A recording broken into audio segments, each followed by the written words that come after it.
Rachida Dati a déclaré mardi que le wokisme est devenu une politique de censure, et en tant que ministre de la Culture, elle s'assurera de ne pas soutenir ceux qui prônent la déconstruction. Je suis pour la liberté de l'art et de la création, je ne suis pas pour la censure, a-t-elle déclaré à CNews Europe 1.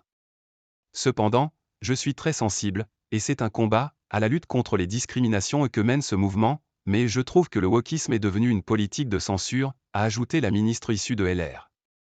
Les termes anglais woke et wokisme sont empruntés aux luttes afro-américaines, dont la signification est d'être éveillé aux injustices sociales.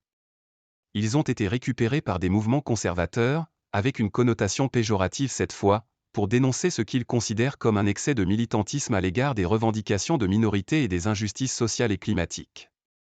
Madame Dati, qui a déjà réuni les directeurs généraux du ministère, va réunir la semaine prochaine les directeurs régionaux de l'action culturelle.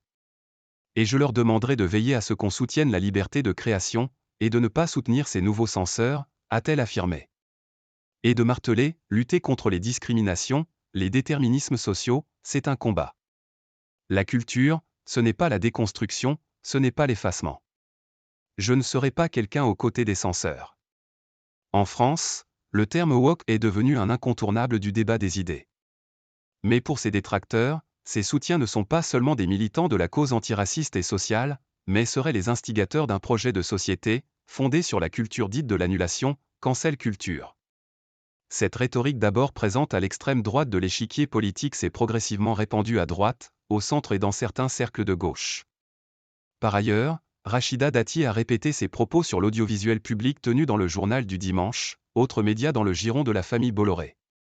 Je suis très attaché à ce service public. Il a le soutien des Français. Mais s'il veut le garder, il faudra à un moment donné que le service public soit le reflet de la diversité des opinions des Français, a-t-elle prévenu. J'en appelle à la déontologie de chacun, a complété la ministre, en précisant qu'elle devait rencontrer les dirigeants de l'audiovisuel public, note de la rédaction, très prochainement.